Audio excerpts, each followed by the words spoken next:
This video contains main story spoilers from FF14 Shadowbringers to Endwalker. Eorzea was the first realm added to Final Fantasy XIV, and from there where our story would begin. But more than that, it's our home. Regardless of new lands and realms that we discover, we always find ourselves back there. Eorzea is a realm steeped in myth and legend, and the tale of its creation is one that has fascinated people for a long time. Let's go over the creation of Eorzea according to myth, then dive into the truth of the realm's past. According to mythology, in the beginning there was nothing. No land, sea, sky, no light and no darkness. It was a void, endless, empty. However, one thing did exist, a swirling vortex of energy. Its name was the Whirl. For time unknown, for time did not exist yet, did the Whirl remain, until one being, naked and new, emerged from its center. This being was Althic, and with his emergence did time first begin to flow. He would then be known as Althic the Keeper, and the element of earth was his alone. He was the keeper of change and space, and the god of time. He carried with him the weight of what was to come, and with this weight were the lands of the realms and firmament laid down. Time passed, new as it was, but for Althic it would be time spent alone. That was, until the world brought forth yet another like him. This new being was naught more than a crying babe, who could do naught more than weep tears. These tears collected on the land below, and formed a vast lake.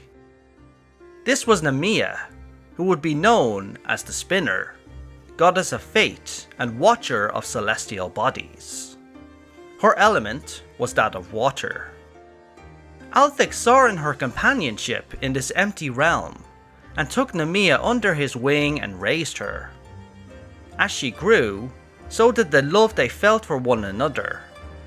The time would come when they would be joined together, the union of which resulted in the birth of two daughters. The first was Azema the Warden, keeper of the sun and goddess of inquiry, who commands the element of fire. The second was Minfina the Lover, keeper of the moon and goddess of love, whose element was ice. From their arrival into the realm would the cycle of day and night be born. The cycle of light and darkness would begin and continue on. At a later time, yet another being would step forth from the Whirl. This new arrival would be known as Thaliak the Scholar. Upon entering the realm, he took interest in the silent and unchanging lake, created originally by Nemia. With his command of the element of water, he coaxed it to life, making it spread forth to carry its blessed waters to all corners of the realm, giving form to the first rivers.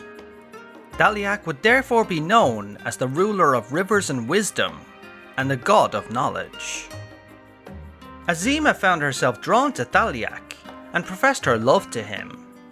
Their union would result in the birth of two daughters. The first would be Limion, who commanded the element of wind.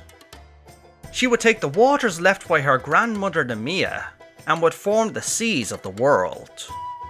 She would bear the title of Limion the Navigator, watcher of the seas and goddess of navigation. The second daughter was Nafika. She would find her early years to be a lonely experience.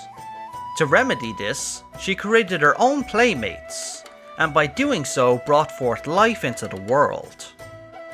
She would thus be known as Nafika the Matron, tender of soils and harvests, and goddess of abundance. The element of earth was under her command. With these 7 deities, the realm would begin to grow all by itself.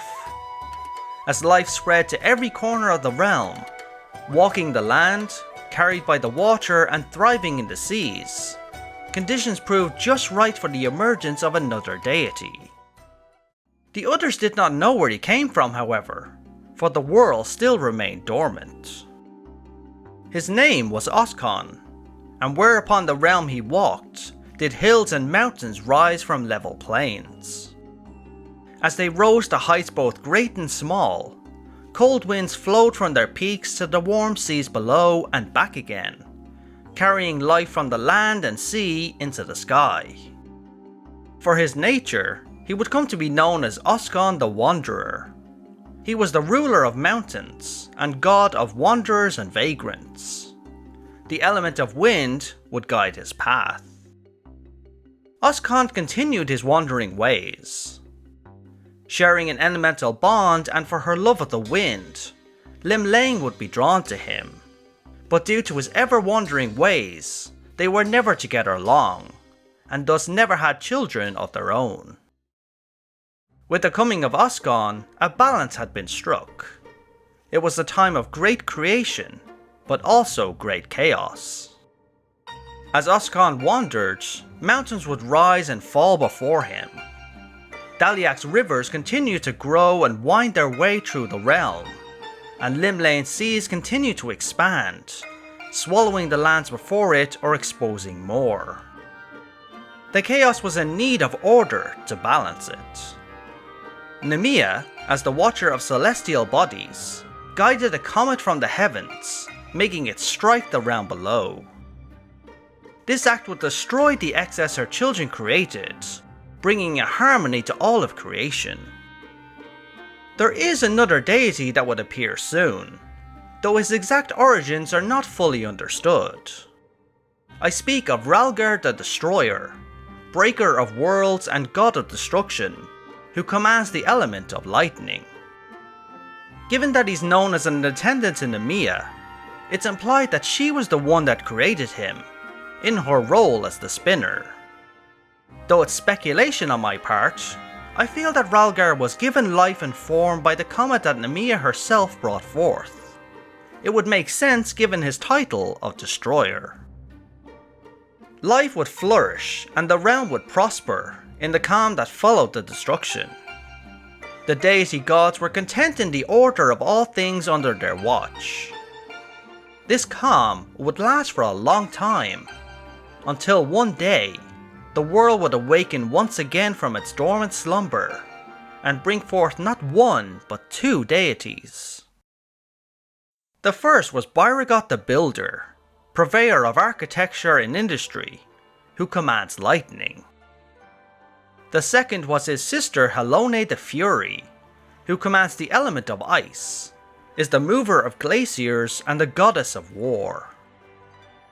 At first, the other deities feared for the peace they managed to attain, with two more deities unbalancing the scales. And so, Nemea would make them the wards of Rhalgr. Byrrhagot was a builder by nature, hence his name. Rhalgr could only teach him about the aspects of destruction, however, so Byrrhagot would also spend time learning from Daliak the Scholar. He bestowed upon him the knowledge and wisdom he craved, so he could fashion the tools and techniques of creation. Halone, however, was much more open to Rhalgr's teachings, but even she would grow restless, seeking an outlet to test her strength. The opportunity came when Oskon, seeing her desire, invited her for his next journey through the realm. As they travelled, what started as ambition would be transformed and forged into a lust for battle. She challenged every creature that crossed her path, which allowed her to hone her skills and develop new combat techniques. This wanton destruction of life, however, brought forth the discourse Nemea had tried to avoid. Nofika the matron found out about Halone's slaughtering of many of her creatures. Angered, she swore revenge on the Fury, but Halone would ignore her, which caused a rift between them that would only continue to widen. Oskon, for his part in stoking this battle lust in Halone, felt responsible to Nofika, and quickly came up with a plan to appease her. Within the mountains of his creation, he would draw forth great volumes of magma, which would spill forth upon the land. As this magma cooled, it would come together and take on a new form. This was the creation of nald'thal the traders. Their element would be that of the fires that created them. Oscan decreed that nald'thal would be the overseer of the underworld, who would oversee the souls who met their demise, and provide them with peace in the afterlife. Nald'thal would later also take the title of God of Commerce. With nald'thal, Nofika's creations when they died would no longer have to wander the void aimlessly, which was something which satisfied her, and she would thus make a truce with Halone. With nald'thal by their side, the pantheon of the 12 would be complete. They had brought forth a realm where life could be born, die, and be reborn, with a cycle that would endure. This satisfied them greatly, enough that they felt they could end their toil. But first, they required a new realm of their own, one where only they would dwell, so they could keep watch over their creation. They then created the 7 heavens, and it was there that they finally retreated, leaving the realm in the hands of their children, the newly born races of Eorzea. So, that's the myth of Eorzea's creation. The truth, as we have learned these past years, is quite different. Once, the world was whole, and the ancients, as we call them, considered it a paradise. Nonetheless, their final days would arrive, and the ancients would resort to summoning the primal zodiac to stop it. Summoning him, however, required a sacrifice, which was half their world's population. Even after Zodiac halted the final days, they again sacrificed half their people to bring order to their world, which was now in a state of chaos, burned and changed beyond recognition. This is where we get to Eorzea. The ancients, or more specifically their leadership in the Convocation, planned to sacrifice the younger races that were beginning to emerge on their star, with the goal of restoring those they had originally sacrificed. As we know now, this never came to pass, for Hydaelyn was summoned, and she sundered the world into the Source and 13 reflections. On the Source and these newly created reflections, life and civilization would begin again, having been given a fresh start. This is how Eorzea looks on the Source, and this is Norvrant on the First. Note the similarities in landmass. It's likely the other reflections also mimic the Source in their arrangement. This also means that pre-sundering Aetheris likely looked the same, or even on a bigger scale. The stories and myths of the 12 stretch back thousands of years. Even during the time of the Allegan Empire, the 12 were already ingrained in society. In our own world, most myths are based on truths, but seen through the lens of those who wrote them.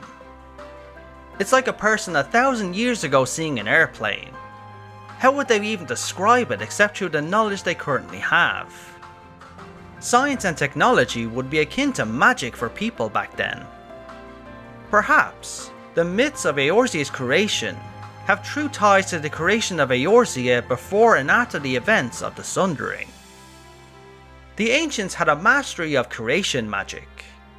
The myth of the 12 creating Eorzea could indeed be a reference to such powers which defied comprehension. This was when my lightbulb moment happened.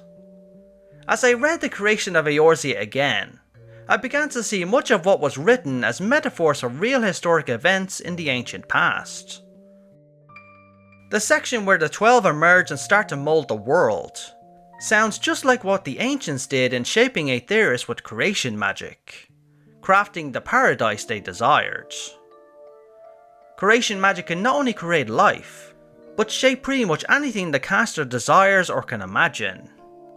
The shaping of the lands and creation of mountains would also apply. When Nemea guided a comet to the world to destroy the excess her children had created, it sounds like a perfect metaphor for Hydaelyn and her sundering of the world.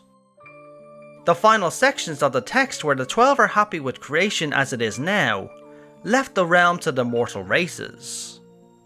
This could be a reference to the disappearance of the ancients from the sight of the younger races on Aetheris, after the events of the Sundering, when the world was then left to them. Then you have smaller references like that of the Underworld, which we know as the Ethereal Sea. The ancients also used the term Underworld. Makes you wonder when the name Ethereal Sea was created. But that is the creation of Eorzea, myth and reality.